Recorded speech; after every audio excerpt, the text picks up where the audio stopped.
Kashmir News Service presents. अस्सलाम वालेकुम everyone, आप देख रहे हैं कश्मीर न्यूज़ सर्विस।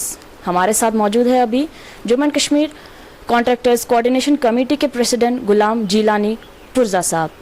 आज इनसे बात होगी कि how does this lockdown effect the contractors committee. Sir, you are most welcome to the KNS first. मैं सबसे पहले केएनएस का बड़ा शुक्रगुजार हूँ जिन्होंने जो कॉन्ट्रैक्टर फ्रेटर्निटी को यहाँ पर सुनने आए हैं या पूछने आए हैं क्या हालात है, इसलिए मैं केएनएस का बड़ा शुक्रगुजार हूँ।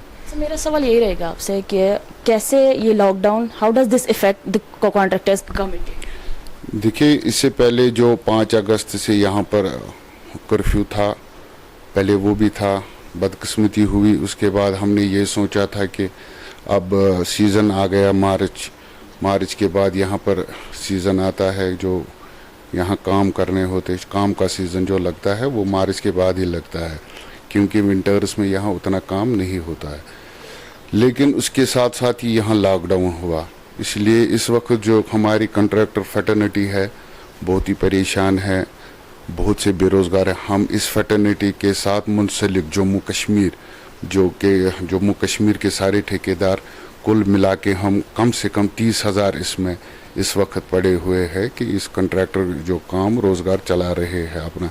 लेकिन लॉकडाउन की वजह से हमारा बहुत सा नुकसान हुआ, डेवलपमेंट के हवाले से बहुत सा नुकसान हुआ, मटेरियल के हवाले से बहुत सा नुकसान हुआ। ये परेशानी है, वबाई बीमारी फैल गई, क्या करे, ये तो बदकिस्मती है हमारी। क्या आपकी बिल्स या टेंडर्स अभी तक पेंडिंग है? देखिए, 2014 से हमारे जो पिछले बकाया जा है 2014 के जो हमारे, वो अभी बिल्स हमारे पेंडिंग हैं, क्योंकि जो यहाँ पर पीडीपी और बीजेपी की गवर्नमेंट थी, उन्होंने यहाँ पर 2014 में सैलाब आया, सैलाब की वजह से हमें बहुत सा काम करना पड़ा। यहाँ बहुत तबाही, जैसे आपको जानते हैं, सब लोग जानते हैं, कश्मीर के लोग जानते हैं यहाँ कौन सी तबाही, यहाँ कुछ भी नहीं रह गया था। हॉस्पिटल्स ख़त्म हुए थे, स्कूल्स ख़त्म हुए थे, सड़कें ख़त्म हुई थी, ब्रिजेस ख़त्म हुए थे, फुट ब्रिजेस ख़त्म हुए थे, होटल्स ख़त्म हुए थे, जो यहाँ की सरकारी कोठियाँ हैं वो ख़त्म हुई थी, उनको रेनोवेट वापस कर दिया और उसको हमने उस ढांचे को, पूरे ढांचे को वापस बनाया। ये हमारा काम उस वक्त 2015 में, 2016 में, 2017 में बियॉन्ड एलोकेशन हो गया, बहुत एक ह्यूज सी लायबिलिटी है। लेकिन जो पिछली गवर्नमेंट यहाँ थी, बीजेपी और पीडीपी, उनको पता था, उन्होंने हमें काम करवाया था, वो हमें सिरे से थोड़ा थोड़ा पैसा देती थी, पिछला पैसा भी देती थी और नया काम भी करवाती थी, साथ साथ में हम चलते थे। लेकिन बदकिस्मती जब से ये यहाँ गवर्नर राज हुआ, तब से जो हमारी पिछली पेमेंट है उसका अभी तक कोई एक पैसा भी हमें नहीं मिला। आए रोज़ हम तमाम जो एलजी एडमिनिस्ट्रेशन है सबसे मिले, चाहे एडमिनिस्ट्रेटिव सेक्रेटरीज है, चाहे यहाँ के एडवाइज़र्स है।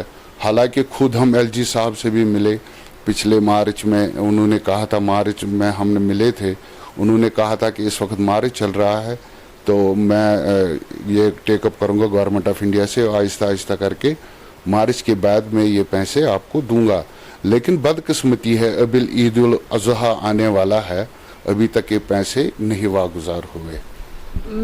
मेरा सवाल रहेगा, जैसे हम खाली गवर्नमेंट की नहीं बात करते, हम प्राइवेट की भी बात करें, लोकल्स की अगर बात करें कि अगर किसी को अभी घर बनाना हो, किसी भी किस्म की कॉन्ट्रैक्टिंग, किसी भी किस्म का काम हो, तो उनको बड़ी दिक्कतें सामने आती है रिगार्डिंग मटीरियल। तो उस हवाले से आप क्या कहना चाहेंगे? देखिए, ये एक मैं आपको बताता चलूँ कि जो हमारे बड़े बड़े प्रोजेक्ट है, जिसमें बिल्डिंग्स आती है, जिसमें ब्रिजेस आते हैं, जिसमें सीआरएफ के प्रोजेक्ट आते हैं, सेंटर रोड फंडिंग जिसको बोलते हैं, या पीएमजीएसवाई के रोड, इसमें हमारा कंप्लीशन होता है 3 साल, मैक्सिमम होता है 3 साल हमें ये प्रोजेक्ट। अब देखिए कि हमने पिछले साल इसमें टेंडर डाले हैं, सीआरएफ में, पीएमजीएसवाई में, या किसी ने बिल्डिंग में डाले हैं, या किसी ने ब्रिज में। हमने पिछले साल यही एनालाइज किया था कि हमारी रेट इस वक्त बाजरी की पिछले साल 4,000 थी, आज वो 7,500 पहुंच गई।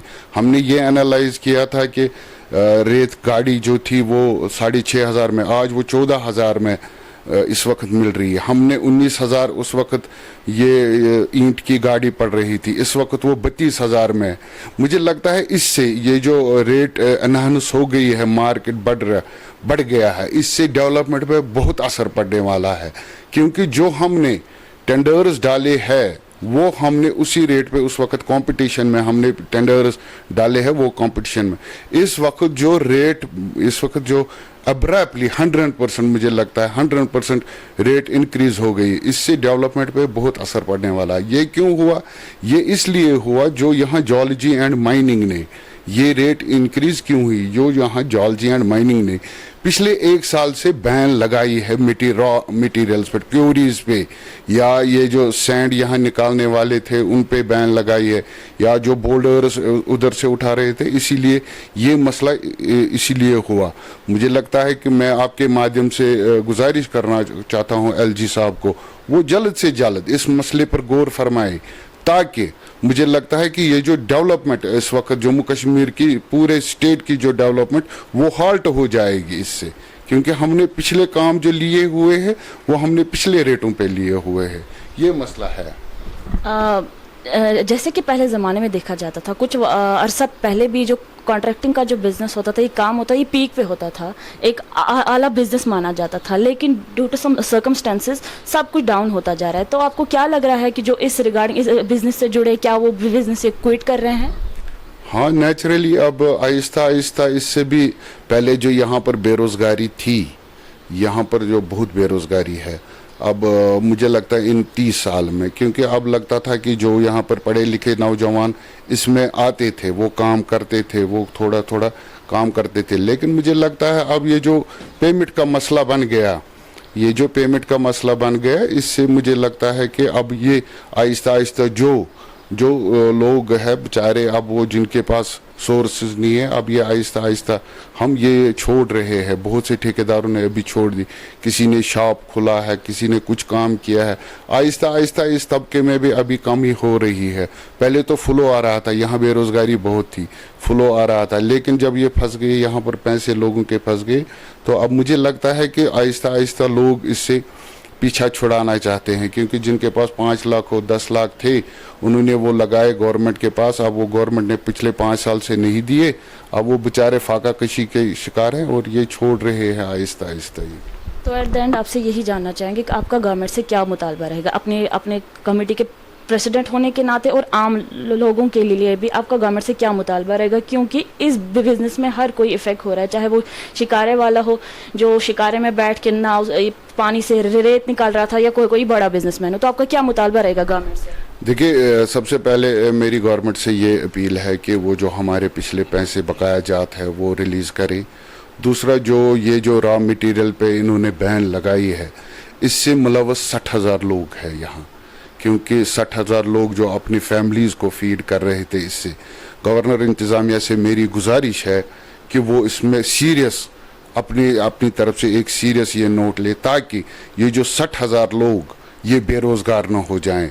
इनको, हाँ, हम नहीं कहते हैं कि नहीं, ऐसे उनसे रॉयल्टी भी ली जाए, उनसे गवर्नमेंट की जितनी भी वो गवर्नमेंट की फॉर्मेलिटी है वो पूरी करवा के, लेकिन ये भी सोचना है कि ये 60,000 लोग जाएंगे और जाएंगे कहाँ, क्योंकि मेरी यही मुतालबा है।